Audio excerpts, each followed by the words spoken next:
मैं ज्योत्सना भाग्योदय चैनल पर आप सभी का स्वागत करती हूँ। आज हमारे साथ हैं ज्योतिष विद्या व वास्तु विद्या से परिपूर्ण जाने माने आचार्य पंडित संतोष शास्त्री जी। नमस्कार ज्योत्सना जी, आपका और भाग्योदय चैनल के सभी दर्शकों को राधे राधे। गुरु जी, आज एक विशेष टॉपिक पर चर्चा करेंगे। अक्सर करवा चौथ वाले दिन देखा जाता है जो महिलाएं व्रत करती हैं वह चंद्रमा के बाद अपने पति का चेहरा देखकर पूर्ण करती हैं। तो क्या चंद्रमा का हमारे जीवन पर प्रभाव पड़ता है, और इसे हमें विस्तार से बताइए। देखिए ज्योत्सना जी, समुद्र मंथन में एक कथा आती है कि समुद्र मंथन में 14 रत्न निकले थे, जिनमें चंद्रमा भी एक रत्न की उपाधि दी गई है। चंद्रमा को सिंधु सुत भी कहा गया है। संसार को अपनी कलाओं से स्वस्थ रखना चंद्रमा का मुख्य कार्य है। वैज्ञानिकों के मतानुसार चंद्रमा कभी एक पृथ्वी का भाग थे जो उस पृथ्वी से टूट करके अलग हो गए और पृथ्वी के चारों ओर चक्कर लगाने लगे। इसीलिए हम कभी कभार कहते हैं, बच्चे कहते हैं चंदा मामा चंदा मामा। तो पृथ्वी का ही भाग है चंद्रमा। चंद्रमा अपनी कलाओं के द्वारा पृथ्वी पर रस उत्पन्न करते हैं, रस को प्रदान करते हैं। आपने एक उदाहरण देखा होगा कि अश्विन शुक्ल पक्ष की पूर्णिमा की रात्रि हम कोई भी खीर अगर चंद्रमा की पूर्ण रोशनी में रखते हैं और सुबह उसको खाते हैं तो बड़ी स्वादिष्ट होती है। इस दिन बनी खीर बड़ी स्वादिष्ट लगती है, मृदुल स्वभाव का होता है, कल्पनाशील होता है, कला प्रिय होता है। कुंडली में यदि हम बात करें तो चंद्रमा का बड़ा महत्व है। रोग प्रतिरोधक क्षमता चंद्रमा प्रदान करते हैं। संसार में जितनी औषधि युक्त जड़ी बूटियां हैं उनको चंद्रमा रस से संचारित करते हैं। इसीलिए चंद्रमा को औषधीश भी कहा जाता है। कुंडली में चंद्रमा का बड़ा महत्वपूर्ण योगदान है। चंद्रमा मन के कारक हैं। वैवाहिक जीवन में कारक ग्रहों में से एक ग्रह चंद्र है। चंद्रमा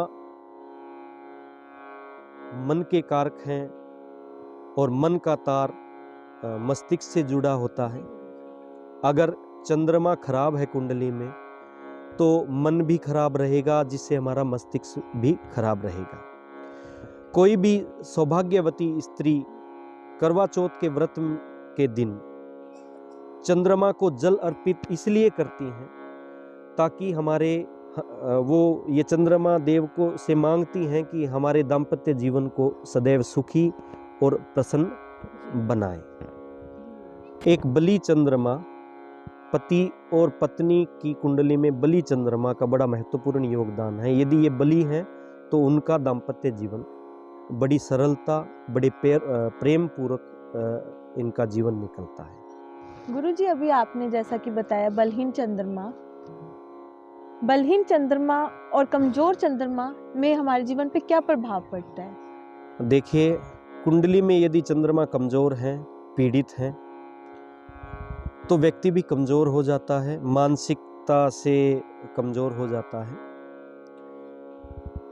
यदि किसी क्रूर ग्रह के साथ में चंद्रमा बैठे हैं तो भी वो कमजोर हो जाते हैं, जो मन को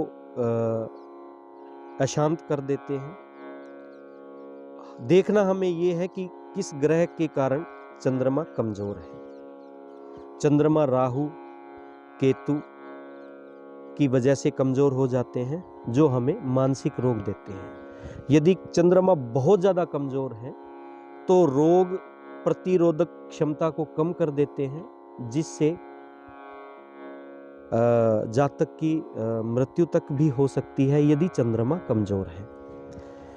कभी कभार देखा गया है कि कुंडली में यदि चंद्रमा सही है और घर को एक कुंडली की तरह माना जाता है, और अगर घर के नॉर्थ और वेस्ट के कॉर्नर, जिसको वायव्य कोण बोलते हैं, वहां पे यदि चंद्रमा हमारा कमजोर है वो चंद्रमा कैसे कमज़ोर होता है कि वायव्य कोण में नीचे का टैंक यदि हम बना देते हैं तो धीरे धीरे ये चंद्रमा कमज़ोर होने लगते हैं। कई घरों में मैंने जाकर के देखा कि वहाँ पे महिलाएं अस्वस्थ रहती हैं, बीमार ज़्यादा रहती हैं। घर की जितनी भी स्त्रियां हैं उनकी पर्टिकुलर दवाइयाँ, मेडिसिन्स चलती हैं। तो उन घरों में विशेषतः देखा गया है कि चंद्रमा के कारण जो चंद्रमा कोण जिसको कहा जाता है या वायव्य कोण जिसको कहा जाता है, वहाँ पे नीचे का टैंक बनाया जाता है और नीचे का टैंक यानी चंद्रमा कमज़ोर हो गया। इसके साथ साथ हम एक दूसरा कारण ये भी है कि वास्तु के अनुसार यदि चंद्रमा क्षेत्र में या वायव्य क्षेत्र में हम टॉयलेट बना देते हैं, शौचालय बना देते हैं, तो भी चंद्रमा कमज़ोर हो जाता है और वो राहु की श्रेणी में आ जाता है, जिससे वायव्य कोण का चंद्रमा अगर राहु के साथ परिभ्रमण कर रहा है या संजोग हो रहा है या वास्तु में राहु चंद्रमा की युति यानी टॉयलेट की युति या टॉयलेट जो है वो वायव्य कोण पे बनाया जाता है, तो धीरे धीरे स्त्रियां तो बीमार हो ही जाती है, स्त्रियों को मानसिक रोग भी वो वहाँ की टॉयलेट देती है। इवन देन बच्चों में भी अशांति का प्रभाव देखा गया है। देखिए, वास्तु के कारण अब वायव्य कोण में यदि इस तरह की चीज़ें हो तो चंद्रमा कमज़ोर हो जाते हैं। कभी कभार हम अपनी मनसा वाचा कर्मणा 3 प्रकार के दोष होते हैं। अगर विशेष रूप से चंद्रमा भांजे, बहन, स्त्री, माँ के कारक रहते हैं, इसलिए यदि हम स्त्रियों का सम्मान करेंगे तो हमारा चंद्रमा जो है वो हमेशा उच्च रहेगा। इसलिए माँ का कभी मन को ठेस न पहुँचे, बहन को ठेस न पहुँचे, भांजे भांजियों को ठेस न पहुँचे और किसी भी स्त्री को अपन ठेस अगर उनके मन को ठेस न पहुँचाएं तो उससे हमारा चंद्रमा उच्च का हो जाता है। हम अगर स्त्रियों का सम्मान करेंगे, क्योंकि ये संस्कृत में भी है कि यत्र नारी पूज्यते तत्र देवता रम्यते, यानी जहाँ पे नारियों का अभिवादन पूजन होता है वहाँ पे देवताओं का रमण होता है।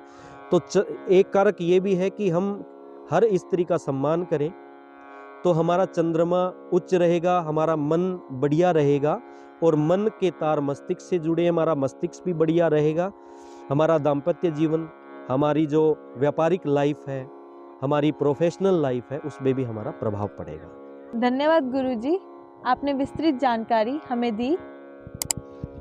आप सभी दर्शकों का एक बार फिर से धन्यवाद।